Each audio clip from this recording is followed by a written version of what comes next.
हाँ जी बेटा, डिफरेंस पढ़ते हैं हुण आपां सैंट्रलाइजेशन एंड डीसैंट्रलाइजेशन का difference. First one is meaning. First point दे विच आपां मीनिंग लिखांगे दोनों का। सैंट्रलाइजेशन देखो पहला, a system where authority is concentrated in few और सिंगल हैंड, मतलब वो सिस्टम जिहदे विच जिहड़ी अथॉरिटी आ कुछ लोगों के जां एक सिंगल परसन के हत्थ च हुंदी है, उहनूं असीं सैंट्रलाइजेशन बोलते हैं। डीसैंट्रलाइजेशन च की हुंदा वा, a system where authority is delegated to the lowest level, जिहदे विच लोअर लैवल के जिहड़े परसन ने या वर्कर ने उन्हां नूं अथॉरिटी डेलीगेट कीती गई हुंदी आ, उहनूं असीं डीसैंट्रलाइजेशन कहने आ। Next point is important. Subordinates do not have any importance in decision making process. हुण देखो जिहड़े सैंट्रलाइजेशन आ उहदे विच जिहड़े सबॉर्डीनेट आ उन्हां नूं कोई महत्व नहीं दिता जांदा, काहदे लई, जे कोई डिसीजन वगैरह लैना वा। जबकि डीसैंट्रलाइजेशन च की आ, roles of subordinates in very important is very important and they take large number of important decisions. ये जिहड़े सबॉर्डीनेट्स ने उन्होंने जिहड़ा रोल आ बहुत इंपॉर्टेंट आ, तो वो काफ़ी सारे डिसीजनस खुद लैंदे आ। नैक्सट है ये विच सूटेबिलिटी।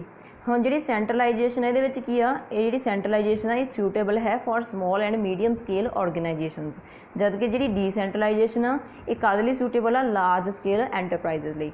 नैक्सट है ये nature. Unity of purpose is promoted. ये यूनिटी के उपर ज़्यादा फोकस किया जाता भी एक ही परसन कमांड करता, बाकी उन्होंने फॉलो करते हैं। डीसैंट्रलाइजेशन की होंगे freedom of operation is promoted, ये फ्रीडम नूं प्रमोट किया जाता वा। ठीक है। नैक्सट हैगा वा uniformity brings uniformity in the plans and policies. हुण देखो ये एक ही परसन रूल करूगा या ऑर्डर दूगा, उहदे करके जिन्ने भी प्लैन ते पॉलिसीज़ होणगियां सारिਆਂ 'ਚ एकसारता आऊगी। बट जी डीसैंट्रलाइजेशन उस की आ लीड्स टू इनकंसिस्टेंसी, मतलब हर एक दे अलग अलग रूल होणगे या कह अलग अलग फैसले होणगे तां यूनीफॉर्मिटी नहीं आऊगी। नैक्सट हैगा वा ऑपरेशन कॉस्ट। जिहड़ी सैंट्रलाइजेशन है इनू चलाउण ते जां इनू इंप्लीमेंट करन ते आपदी ऑर्गेनाइजेशन दे विच लैस एक्सपेंसिव आ, मतलब बहुत घट खर्चा आउंदा। ठीक है, बहुत घट कॉस्ट आउंदी आ। Less expensive because of less overhead expensive. ठीक है, मतलब इनू चलाउण दे खर्चे काफ़ी घट आ, क्योंकि एक सिंगल परसन ही आपां मेन मैनेजर रखिया, बाकी उन्हें फॉलो करते हैं। जी डीसैंट्रलाइजेशन है very expensive because of heavy overhead expensive, क्योंकि ये खर्चे ज़्यादा होंगे। डीसैंट्रलाइज के कोई एक्सपर्ट रखने पैंदे, हर एक लैवल के उपर मैनेजर्स होंगे, तो वो करके की होंदा ज़्यादा खर्चा होंदा। नैक्सट हैगा trained and professional managers. Few trained and professional managers are required at top. ये टॉप लैवल के उपर बहुत घट या बहुत ही थोड़े प्रोफैशनल मैनेजर की लोड़ होंदी आ।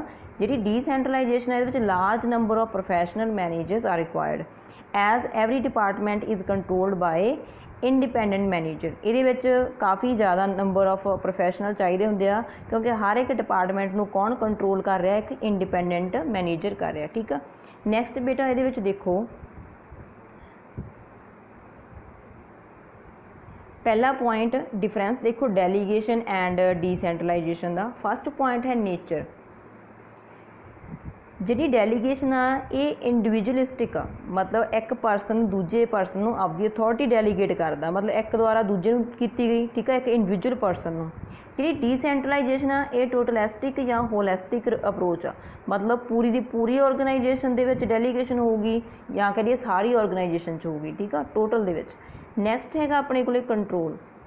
Control rests with the delegator, जिहड़े परसन ने अथॉरिटी डेलीगेट की सारा कंट्रोल वो हत्थ च हुंदा वा। डीसैंट्रलाइजेशन की हुंदा top management exercise minimum control, all powers are given to the departmental heads.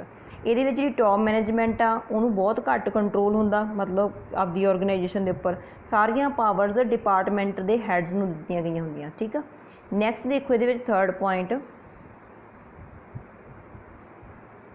Third point है नीड, मतलब जरूरत। सब तो पहला डेलीगेशन पॉइंट सीगा, आपां उहदे बारे पढ़ते हैं। डेलीगेशन की है essential to get things done through others. Delegation जरूरी है क्योंकि असीं दूजिਆਂ तो काम करवाना। हुण जिहड़ी डीसैंट्रलाइजेशन है ये की आ ये ऑप्शनल आ, रखनी चाहुंदे रख भी सकते हैं, नहीं तो ना सी। ठीक है। नैक्सट हैगा responsibility. Responsibility can not be delegated, it lies with the delegator. जी जिम्मेवारी है किसी को डेलीगेट नहीं की जा सकती, ये किहदे कोल रहिंदी है, डेलीगेटर कोल ही रहिंदी है जिन्हें गां अथॉरिटी दित्ती हुई है। नैक्सट हैगा डीसैंट्रलाइजेशन का point departmental had is responsible for all the activities. ਜਿੰਨੀਆਂ ਵੀ ਐਕਟੀਵਿਟੀਜ਼ ਕਿਸੇ ਜਗ੍ਹਾ ਹੋ ਰਹੀਆਂ ਨੇ ਡੀਸੈਂਟਰਲਾਈਜੇਸ਼ਨ ਦੇ ਵਿੱਚ, ਉਹਦਾ ਜਿਹੜਾ ਡਿਪਾਰਟਮੈਂਟ ਦਾ ਹੈੱਡ ਆ ਉਹ ਰਿਸਪੌਂਸੀਬਲ ਆ ਉਹਦੇ ਲਈ। ਨੈਕਸਟ ਹੈਗਾ ਕੰਸੈਪਟ। ਜਿਹੜਾ ਡੈਲੀਗੇਸ਼ਨ ਹੈ ਇਹ ਇੱਕ ਪ੍ਰੋਸੈਸ ਆ, ਠੀਕ ਆ। ਜਦੋਂ ਇੱਕ ਪਰਸਨ ਦੂਜੇ ਨੂੰ ਆਪਦੀ ਜ਼ਿੰਮੇਵਾਰੀ ਅਥਾਰਟੀ ਦਿੰਦਾ ਤਾਂ ਉਹ ਇੱਕ ਪ੍ਰੋਸੈਸ ਦੇ ਵਿੱਚ ਆ। ਨੈਕਸਟ ਕੀ ਹੈ decentralisation, it is the end result of deliberate policy of making delegation of authority to the lowest level. ਇਹ ਇੱਕ ਐਂਡ ਰਿਜ਼ਲਟ ਆ ਇੱਕ ਡੈਲੀਬਰੇਟ ਪੋਲਿਸੀ ਦਾ। ਡੈਲੀਬਰੇਟ ਨਾਲ ਸੋਚ ਸਮਝ ਕੇ ਬਣਾਈ ਗਈ ਪੋਲਿਸੀ ਆ। ਉਹ ਪੋਲਿਸੀ ਕੀ ਸੀ ਕਿ ਜਿਹੜੀ ਲੋਅਰ ਲੈਵਲ ਆ ਉਹਨਾਂ ਨੂੰ ਅਸੀਂ ਡੈਲੀਗੇਟ ਕਰ ਦੇਣੀ ਆ ਅਥਾਰਟੀ, ਤਾਂ ਉਹ ਪੱਕੇ ਤੌਰ 'ਤੇ ਕਰਤੀ, ਠੀਕ ਆ। ਹੁਣ ਨੈਕਸਟ ਦੇਖੋ ਇਹਦੇ ਵਿੱਚ ਪਾਰਟੀਜ਼ ਇਨਵੋਲਵਡ। ਹੁਣ ਜਿਹੜੀ ਡੈਲੀਗੇਸ਼ਨ ਵਿੱਚ ਦੋ ਪਾਰਟੀਜ਼ ਹੁੰਦੀਆਂ ਨੇ, officer who is delegating the authority and the subordinate to whom authority is delegated. ਇਹਦੇ 'ਚ ਇੱਕ ਤਾਂ ਉਹ ਪਰਸਨ ਆ ਜਿਹੜਾ ਅਥਾਰਟੀ ਡੈਲੀਗੇਟ ਕਰਦਾ, ਅਤੇ ਇੱਕ ਉਹ ਆ ਜਿਹਨੂੰ ਅਥਾਰਟੀ ਡੈਲੀਗੇਟ ਕੀਤੀ ਗਈ ਆ, ਯਾਨੀ ਕਿ ਸਬੋਰਡੀਨੇਟ। ਨੈਕਸਟ ਹੈਗਾ decentralisation, involves whole organisation concerned with all the managerial levels. ਜਿਹੜੀ ਡੈਲੀਗੇਸ਼ਨ ਜਿਹੜੀ ਇਹਦੇ ਵਿੱਚ ਡੀਸੈਂਟਰਲਾਈਜੇਸ਼ਨ ਆ, ਇਹਦੇ ਵਿੱਚ ਪੂਰੀ ਦੀ ਪੂਰੀ ਆਰਗੇਨਾਈਜੇਸ਼ਨ ਇਨਕਲੂਡ ਹੁੰਦੀ ਆ, ਉਹਦੇ ਸਾਰੇ ਮੈਨੇਜਰੀਅਲ ਲੈਵਲਸ ਵੀ ਆਉਂਦੇ ਆ, ਟੌਪ ਮਿਡਲ ਲੋਅਰ, ਠੀਕ ਆ। ਨੈਕਸਟ ਹੈ ਵਿਦਡਰੋਅਲ ਆਫ ਅਥਾਰਟੀ, ਮਤਲਬ ਵਾਪਸ ਲੈਣਾ, ਅਥਾਰਟੀ ਵਾਪਸ ਲੈਣਾ। ਜਿਹੜੀ ਡੈਲੀਗੇਸ਼ਨ ਆ ਅਥਾਰਟੀ ਕੈਨ ਵੀ ਵਿਦਡਰੋਨ, ਇਹ ਕਿਸੇ ਵੀ ਪਰਸਨ ਨੂੰ ਜਿਹਨੂੰ ਆਪਾਂ ਅਥਾਰਟੀ ਦਿੱਤੀ ਹੋਈ ਆ ਉਹ ਤੋਂ ਅਥਾਰਟੀ ਵਾਪਸ ਲੈ ਸਕਦੇ ਹਾਂ। ਜਿਹੜੀ ਡੀਸੈਂਟਰਲਾਈਜੇਸ਼ਨ ਆ ਕੈਨੋਟ ਵੀ ਵਿਦਡਰੋਨ ਈਜ਼ੀਲੀ। ਇਹ ਇੱਕ ਸਿਸਟਮ ਆ ਜਦੋਂ ਆਪਾਂ ਐਪਲੀਕੇਬਲ ਕਰਤਾ ਆਰਗੇਨਾਈਜੇਸ਼ਨ ਦੇ ਵਿੱਚ, ਇਹ ਆਸਾਨੀ ਦੇ ਨਾਲ ਆਪਾਂ ਵਾਪਸ ਨਹੀਂ ਲੈ ਸਕਦੇ, ਠੀਕ ਆ। ਇਹ ਨਹੀਂ ਹੈ ਵੀ ਅੱਜ ਕਹਿਤਾ ਵੀ ਅੱਜ ਤੋਂ ਇਹ ਬੰਦ, ਠੀਕ ਆ। ਨੈਕਸਟ ਹੈਗਾ 8th point, that is purpose.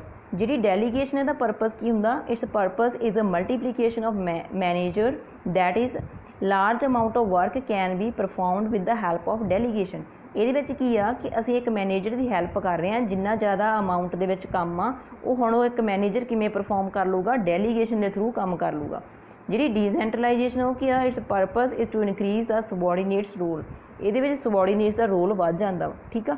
ਮਤਲਬ ਉਹਨਾਂ ਨੂੰ ਅਲੱਗ-ਅਲੱਗ ਤੋਂ ਅਥਾਰਟੀ ਮਿਲੀ ਹੁੰਦੀ ਆ, ਆਪਦੇ ਫੈਸਲੇ ਆਪ ਲੈਂਦੇ ਆ। ਨੈਕਸਟ ਹੈਗਾ ਕੋਆਰਡੀਨੇਸ਼ਨ। ਕੋਆਰਡੀਨੇਸ਼ਨ ਦਾ ਤਾਲਮੇਲ। It hardly poses any problem of coordination. ਇੱਥੇ ਕੋਆਰਡੀਨੇਸ਼ਨ ਦੀ ਕੋਈ ਪ੍ਰੋਬਲਮ ਨਹੀਂ ਆਉਂਦੀ। ਜਿਹੜੀ ਕਿ ਡੀਸੈਂਟਰਲਾਈਜੇਸ਼ਨ ਉਹ 'ਚ ਕੀ ਆ, creates a great problem of coordination because extreme freedom is given to the autonomous units. ਹਰ ਇੱਕ ਯੂਨਿਟ ਇੰਡੀਪੈਂਡੈਂਟ ਆ, ਠੀਕ ਆ, ਹਰ ਇੱਕ ਨੂੰ ਅਲੱਗ ਤੋਂ ਫਰੀਡਮ ਮਿਲੀ ਹੋਈ ਆ, ਤਾਂ ਕਰਕੇ ਜਿਹੜੀ ਕੋਆਰਡੀਨੇਸ਼ਨ ਆ ਡੀਸੈਂਟਰਲਾਈਜੇਸ਼ਨ ਦੇ ਵਿੱਚ ਤਾਲਮੇਲ ਆ ਉਹ ਪੋਸੀਬਲ ਨਹੀਂ ਹੈ। ਨੈਕਸਟ ਹੈ ਰਿਲੇਸ਼ਨਸ਼ਿਪ। ਸਭ ਤੋਂ ਪਹਿਲਾਂ ਡੈਲੀਗੇਸ਼ਨ 'ਚ ਦੇਖੋ interpersonal relationship between manager and his subordinate. ਇੱਕ ਮੈਨੇਜਰ ਅਤੇ ਇੱਕ ਉਹਦੇ ਸਬੋਰਡੀਨੇਟ 'ਚ ਇੰਟਰਪਰਸਨਲ ਰਿਲੇਸ਼ਨਸ਼ਿਪਸ ਹੁੰਦੀਆਂ ਨੇ, ਮਤਲਬ ਉਹ ਉਹਨੂੰ ਡੈਲੀਗੇਟ ਕਰਦਾ ਅਥਾਰਟੀ ਅਤੇ ਉਹ ਕੰਮ ਨੂੰ ਕਰਦਾ।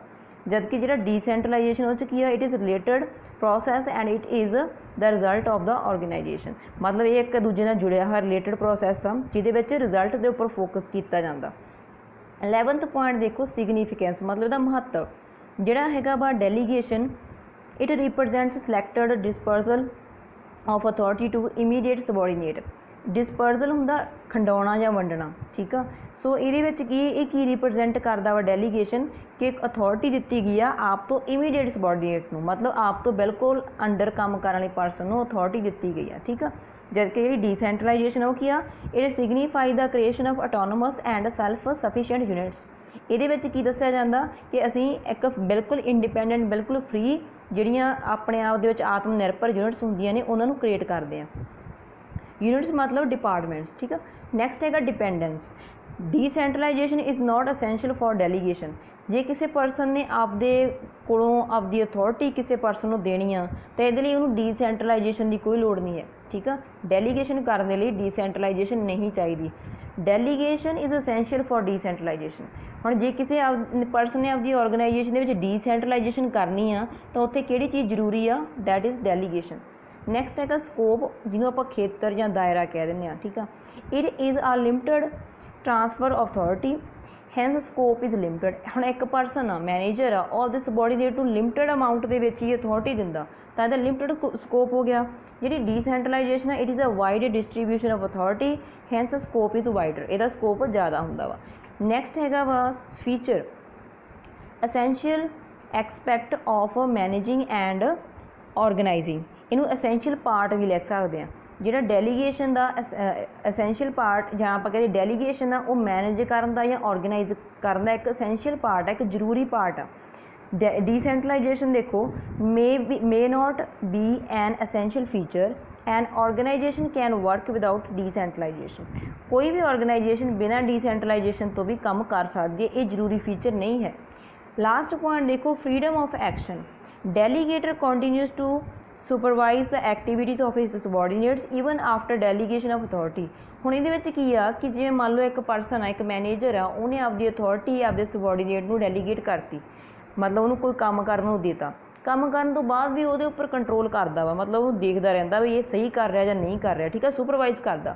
But in case of decentralisation manager have greater freedom of action, they are not kept under close watch of superiors. ਹੁਣ ਜਿੱਥੇ ਡੀਸੈਂਟਰਲਾਈਜੇਸ਼ਨ ਸਿਸਟਮ ਲਾਗੂ ਕਰਤਾ ਪੂਰੀ ਆਰਗੇਨਾਈਜੇਸ਼ਨ ਦੇ ਵਿੱਚ, ਉੱਥੇ ਜਿਹੜੇ ਸੁਪੀਰੀਅਰਸ ਨੇ ਉਹ ਜ਼ਿਆਦਾ ਧਿਆਨ ਨਹੀਂ ਦਿੰਦੇ ਆਪਦੇ ਸਬੋਰਡੀਨੇਟਸ ਦੇ ਉੱਪਰ, ਠੀਕ ਹੈ ਜੀ।